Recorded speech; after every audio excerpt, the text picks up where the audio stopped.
All right, guys, I'm in the middle of a test and tune, or trying to establish a quick fixturing setup for a possible production job using the FlexArm over here. Okay, I've got 5 tie rods right here, and so Danny over at Rare Parts contacted me and was looking for somebody to help him possibly correct these tie rods so that they can put them on the shelf and actually sell them, because right now there's something wrong with them and they need to be corrected before they can sell.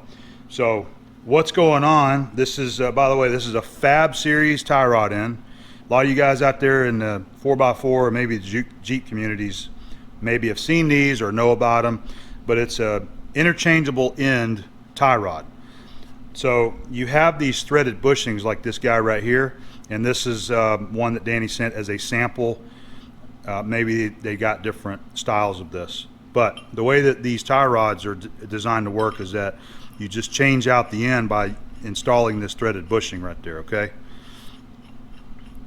now this is one, this tie rod here and this tie rod here I have already fixed, and I'll get to it. Let me take this out and show you what the problem is. Danny said that they've got approximately 180 of these. It's a batch that was made up, about 180, and somehow during the fabrication process, putting the bend in it, they have distorted the threaded end here just slightly enough that this will not screw in there. Okay, so these two I have already done. We've got 3 more here to work on. So I'll take this one right here and I'll show you what I mean. All right, the threaded bushing will not screw in there because they're warped slightly. You can't really see it with your eye, but they're warped. They got pinched and bent somehow. Okay, and every single one of them are that way. So he was looking for somebody to help him that could quickly and efficiently run a tap through all these holes without having to do it manually. He says they took 2 of them themselves and ran the tap through there, and anybody that's had to run a large tap through a hole, even if there's already threads in there, knows how strenuous it is and time consuming it can be, especially when you got a bunch of them. If you just got a handful, 1, 2, maybe 10, you know, take your time and get them done. But he's got a large batch of these, and they don't want to stand there and try to hand tap all these things. So we're going to be using the FlexArm right here to try to accomplish this job. And this right here is just my trial and error and seeing if I can prove this setup and make sure it's right before I get an entire, you know, pallet of these things in here in the shop. So I've got my fixture set up. I'll move you around here so I can show you more of what we're doing and how this is going to work. So this piece of material is just a simple piece of aluminum tubing, 2" by 3" aluminum tubing, 1/8 wall. I wanted it a little thicker than that, but this was all I had right here. So we're going to try to make this work. I went to the do-all mill and simply bored a clearance hole for the 1 3/4 tap to go through, and it goes all the way through.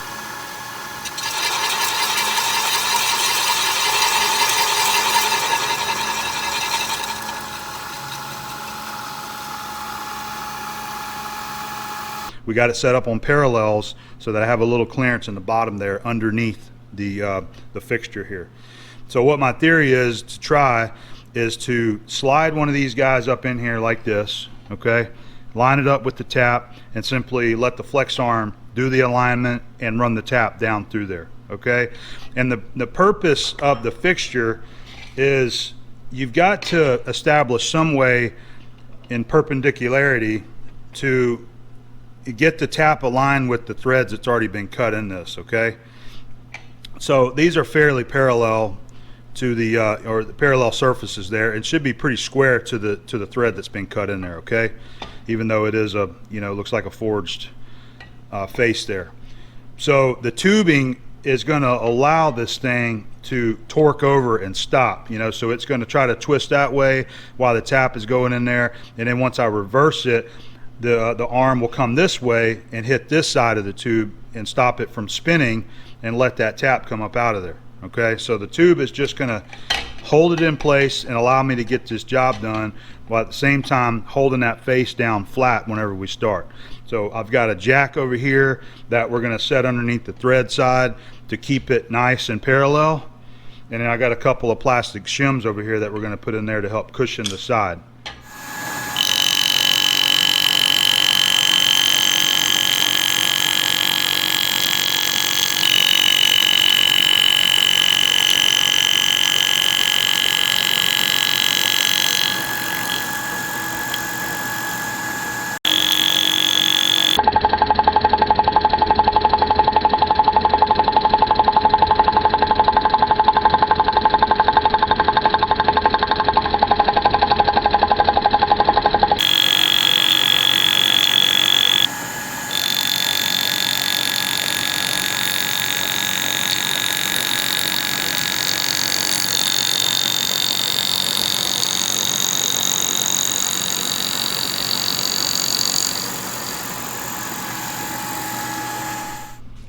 Give you an example. This is one of the ones we've already done.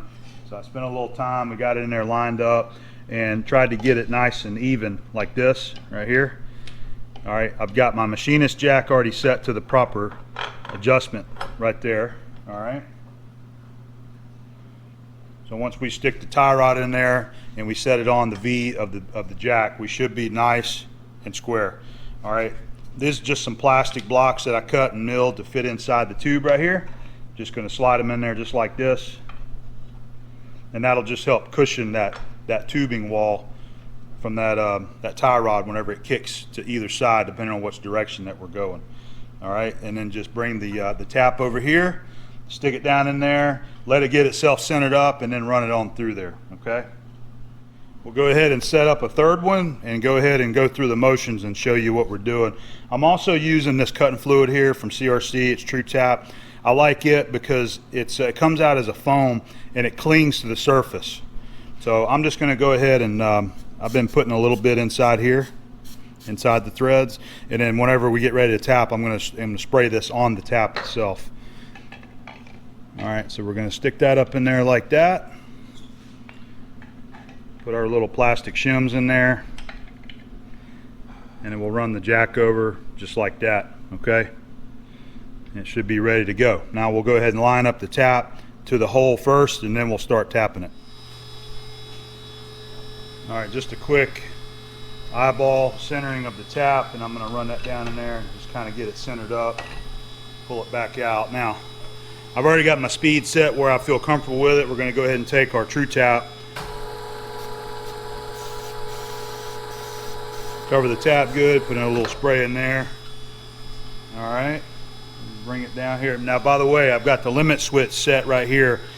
This tap is a little bit short for what I want to do with this, but it's just long enough to actually go through this and cut all the threads in there. So I've got it set to where once it comes up to this flange right there, it stops itself, and that's by this limit switch right here. Okay.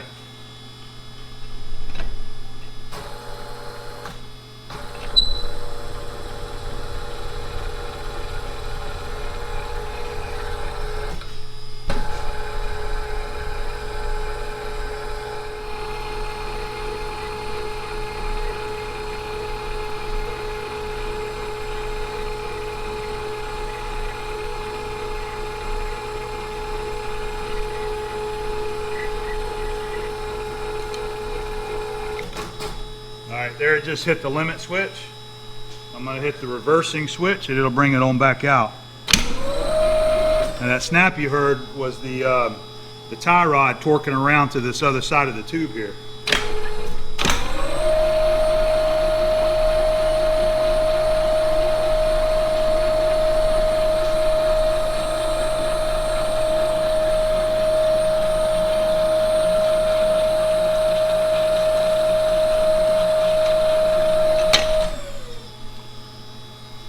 Go.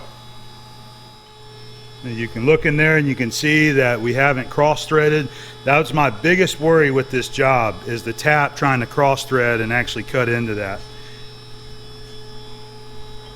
Move the jack out of the way and we can just pull the tie rod out just like that. Now what I need to do is go and clean this off. I'm gonna go back to the smart washer and just wash it real quick, and then we'll try the threaded bushing, okay?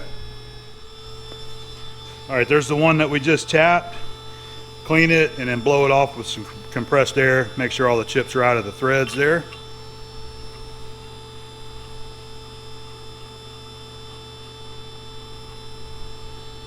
There are some very minor dings on the threads of this thing just from it being shipped and probably packaged up with many others. But we've got a good fit. It's screwing all the way in there, just like that. So it looks like my setup is going to work. It's maybe it's not perfect, but I was just using what I had. I really wanted to have a piece of tube that was going to fit it really close. And this was just something, you know, that I came up very quickly without having to fabricate or build some kind of other box. So I think this might work just like it is. I wanted it to be a little bit tighter than that, you know, but I think it's going to work out. So there's 3 of them right there.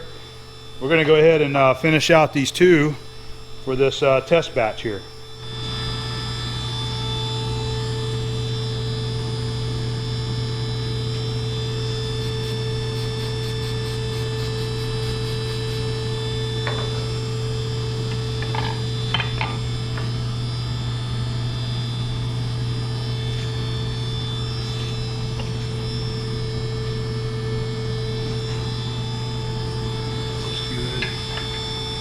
Shims in there.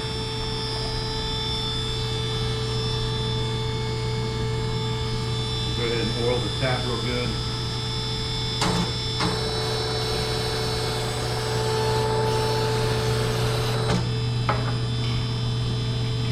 Make sure everything's centered up here.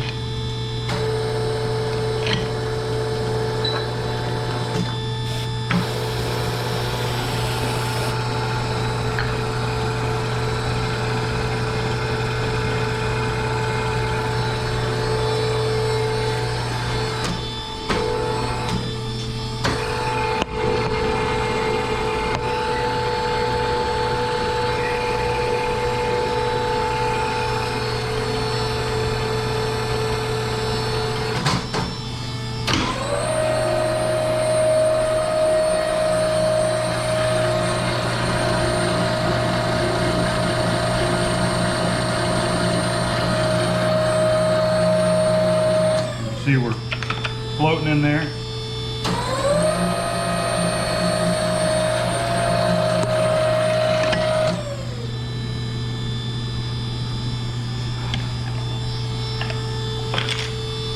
Pull it out. There we have a retapped hole. We've got to clean it off good. We'll go ahead and start our next one here.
Well, I kind of wish I had more to work on now, but this was just our little trial run of the first 5, just to see if I could get a you know, a fixture set up and working for these guys right here and get them going. So still got some chips in there that it keeps binding up on. I got to clean these guys better. But anyway, what we're going to do is we will revisit this job and it won't be too long. I'll get Danny to start sending these things to me, and however many batches that he chooses. And once we get them, I'll show you how that's going, and probably give you a little time lapse of what it looks like us doing a production run of retapping all these tie rods there.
So what I've been working on is building a smallest fixture that can be used in the AC Precision welding positioner. And I've got a job right here, and I'll show you what we're going to do. This is going to be one that I'm starting real soon that we're going to get done. And so what I wanted was a fixture plate that I can put in the welding positioner and just build a machine, whatever kind of hole pattern I might need for either hold down clamps or bolts, to hold a workpiece down. So this is what I come up with. This was just drop materials I had on my shelf right there. A piece of 1045 chrome plated steel. This is an old hydraulic rod right here. So I had some disc here that I already cut off, so I just grabbed that because it was about the right size, and we can just go in here and machine whatever hole pattern we need for any kind of future jobs that come up. Okay, this was a piece of 1018 cold rolled that I had on my shelf. You can see it had a little bit of surface rust on it over the years. Just polished it off and just simply chucked this up in the lathe, drilled it, bored it so that this very lightly just pressed in there, and then TIG welded it up. It's not the most glamorous looking welds, but this was the first weld that I did on the AC Precision positioner, using it, to actually build something there. So this will just simply go into the 3-jaw chuck and be able to set something on there and hold it. So this is the job that I built this for, but as I said, we can use this for whatever we need as we move forward. So what we have right here is a couple of parts that I'm going to work on modifying for my cousin Alex, and he's got to channel the gas tap, and he's been working on that 69 Plymouth Valiant for I think about 5 years now, and he's been getting it ready, roadworthy here, hopefully have it on the road very soon. He's got a great channel there showing all the videos that he is building this car up to where he's at now. He just got it running, he put a turbo on it, and now he's just fine-tuning and getting down to the nitty-gritty parts that he needs to get it to where he can get it on the road and drive it. So this is a water neck for his Magnum 360, and this is the one that he was using as a mock-up whenever he was first getting it fired off. I believe he says this is for a Chevrolet engine right here, but it's a 90-degree elbow for the water neck for the water hose there. And then this is a Mopar unit right here, and he needs this size here for his engine to work, but he needs it in the 90-degree configuration like this. All right, so there's 100 ways that you could do this job, and there's even a part available that you can purchase and just bolt this thing right on there. But you know, he's my cousin and we always help each other out anytime we can. So he was showing me this and I said, just send that over to me. We'll just go ahead and modify it and make it work. So that's what we're gonna do. We're gonna take this piece, we're gonna cut this off, we're gonna take the tube off this, we're gonna mark it, cut this thing off, and then I'm gonna weld it to this flange right there, okay? And it is aluminum, by the way. So we're just gonna be making this piece into a 90 welded on there. Nothing fancy, nothing spectacular, but once we get it done, that'll give him the correct part that he needs to put on the car. And you know, I always try to help him out. Like we did the axle, the rear end for that car here in the shop, and whenever he needs something done, I'm going to be there to help him get it done if I can, you know, do some fabricating and some welding machining for him. So this is going to be going on this fixture that I just built right there, going in the welding positioner, so when we go to weld this on, I'll be able to spin it, you know, and hold it without it moving around on me. All right, so like I said, we'll be working on this very soon. I want to go ahead and try to get this done and get it back to Alex so that he can be one step closer to getting that Valiant on the road, because I'm ready to go do some burnouts with him. All right, we haven't done any viewer mail in quite a while, and I got a small box of some exceptional tools right here from one of my viewers, and I thought it would be really nice to show some of these and talk a little bit about them briefly. And this is the letter that George sent. These were all given to me by George Woodsell. And just a reminder right here, whenever if you send a box, not to me, but just in general, if you send a box with a letter or a note or anything paper wise, don't put it right on top of the packing and then tape the box closed, because this is what happens right here. Whenever somebody goes with their knife and cuts that tape, you cut into the letter. And I've had this happen, I can't tell you how many times. I've even done this to checks before. So if you package up a letter or any kind of paper, put it down in the side of the box, or put it down at the bottom, or mixed in with the contents there, and then put your packing on top there. So anyway, just a reminder about that. So George Woodsell is who sent me this stuff, and he is from, let me see if I can pronounce this correctly, Schenectady, New York. Schenectady, did I say it right? Probably not, and I'm sure I'm going to get nailed for it, but I give it my best shot there. So he sent a very nice letter. I'm going to read you a couple of the paragraphs out of this note right here talking about the tools. Because you appreciate fine craftsmanship as much as I do, I am also sending an excellent example of such craftsmanship. You'll notice that the piece is stamped with the letters SS, and we are talking about this guy right here. This is an angle plate that is commonly made by, you know, tool and die makers or high precision machinists. All right, so we got the angle plate here. Those are the initials of a superb machinist slash tool maker at GE, and his name is Seymour Schreider. I have a number of pieces made by him, all of them showing the same skill and attention to detail that your work shows. So with the exception of the Armstrong holder, that's this guy right here, is Armstrong number 41. This is used in shapers. With the exception of the Armstrong holder, these tools were actively used here in Schenectady, New York, which, because it was the home of both the American Locomotive Works and General Electric, and advertises itself as the city that lights and hauls the world. George. So that's some cool info right there. I always love learning the history of locations, especially up there in the Northeast.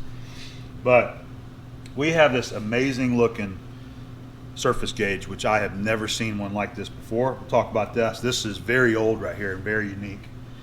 We got a micrometer, we got a height gauge right here that I want to show you, and of course we got our toolmaker's block. All right, let me get you in tighter for a nice close shot of these. Okay, so we'll start off just giving you a nice closer shot of the toolmaker's angle plate right here. That was Mr. Seymour Schreider's, and the one that he built. You can see his initials right there.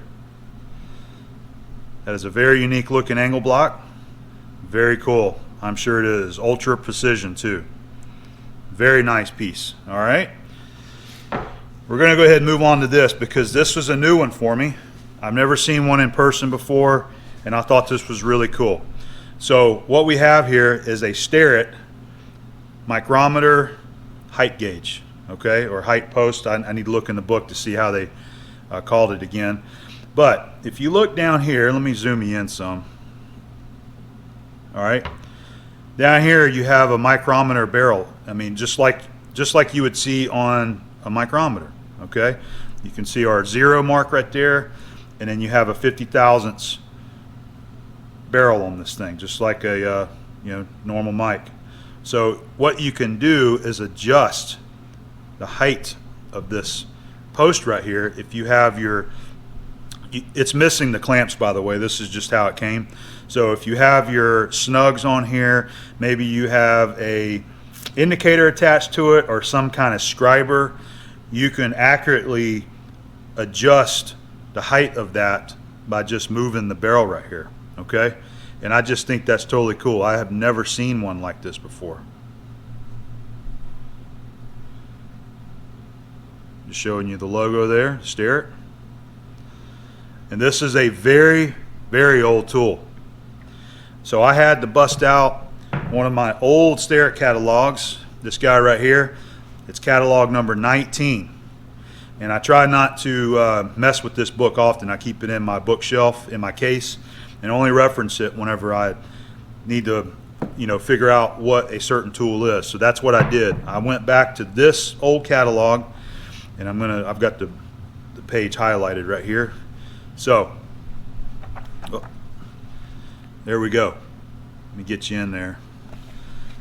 Micrometer surface gauge number 53. So the one that we have is actually the number 53B, which is the 12-inch height. And you can see that it was $3.50 whenever it was new. So you can also see the the missing scriber and the snug that would have went with it as well. That's not a problem. We have other parts that we can put on there. So that is very, very cool. I love looking at the old tool catalogs because you learn about older tools that are not made anymore, or if you find one out in the wild, you can reference these books and figure out what the tool is and about whenever it was made. So I think this goes back to the very early 1900s, right around the turn of the century is when Starrett built this tool right here. And I don't know, I want to say that this was probably a modification that somebody put into it so that they can square it up to a flat surface. I don't think that was original. Number 53B by Starrett. So here's two more of the precision tools that George sent to me. We'll start off with this guy right here. This is a JT Slocum micrometer, 1 to 2 inches.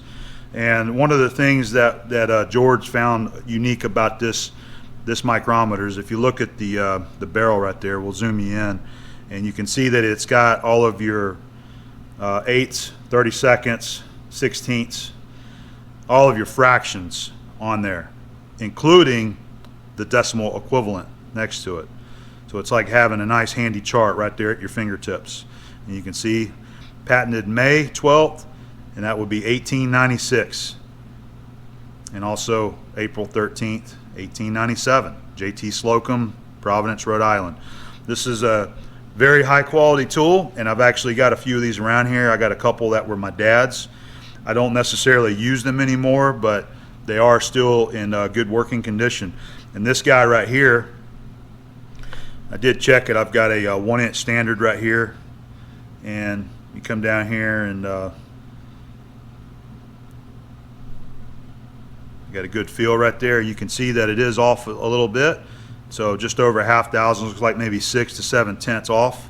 So it will need to be calibrated in order to use it again, but it is still a good mic in good shape. So thank you, George, for that. All right, so this is the last tool that I'm going to show you that George sent right here, and this is the one that probably excites me the most. And it's not because I don't like the other tools, it's because this one is so unique to me. I've never seen one before, and it's just, you never see them. And it's a very high quality, well made tool. It's so cool. What we have here is a surface gauge, all right? It's different than the normal surface gauges that everybody has and uses and that you normally see. It's a lot smaller, a little more compact. I love that it looks like a little anvil almost, you know, almost like it's an upside down anvil. All right, but it's got the fine adjust on there as well, so you can fine adjust it. All right, and what you can use this for, just like a standard surface gauge, you have these pointers here, which is the scriber. You have the hooked end and the straight end, and you can scribe lines across something. You know, we'll pull this in here just as an example. If you have a part that you're wanting to set this pointer at a specific line or a destination somewhere on a part, and you can transfer that over to another part, you know, and then run it across and scribe a line. Or use it as a point of reference if you want to look at something and see, okay, does that hole line up on this other part, and come over here and transfer it. All right, there's a lot of different multi-uses that a surface gauge is used for right here. All right, this particular one, let's get you in there so you can see this a little bit closer. See if I can zoom in on that. So, oh, I got it upside down, I'm sorry. No, I did have it right. It's hard to see it, it's so fine. So this was made by, okay, I'm not going to say this right because I'm not sure how you actually pronounce the last name. I don't know if it's Wick, or Wiki, but I'm going to say Wiki, and you guys can correct me if I'm wrong, but that says J. Wick and Company, East Boston, Massachusetts, USA. Almost like John Wick, the famous movie character, right? So this goes all the way back to the late 1800s is when I'm going to guess this one was made. I did look in one of my books to see if I could find it, and I had no luck, but it does date the company of making, you know, tools the late 1800s when some of the patents came through. So if anybody can identify this or maybe when it was made, you know, it would be great to know. But so you have the clamp there for the scriber, so you can move the scriber around, use the hook end if you want to. It is a little bit tight right there, so it just needs to become apart and you know, clean it up good. You have a adjustable fine pitch. You can adjust the height right there. Okay, you got a spring. This is the spring underneath there, and it just pivots.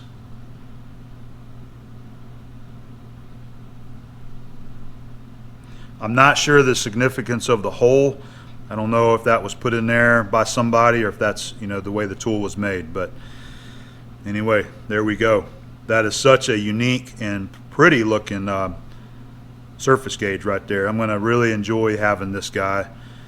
And whenever we get an opportunity, maybe we'll put it over here on the surface plate and actually put it to work, scribing some lines. So, George, thank you very much for the tools. I really appreciate them. They're all exceptional, and I'm going to cherish having those in my cabinet.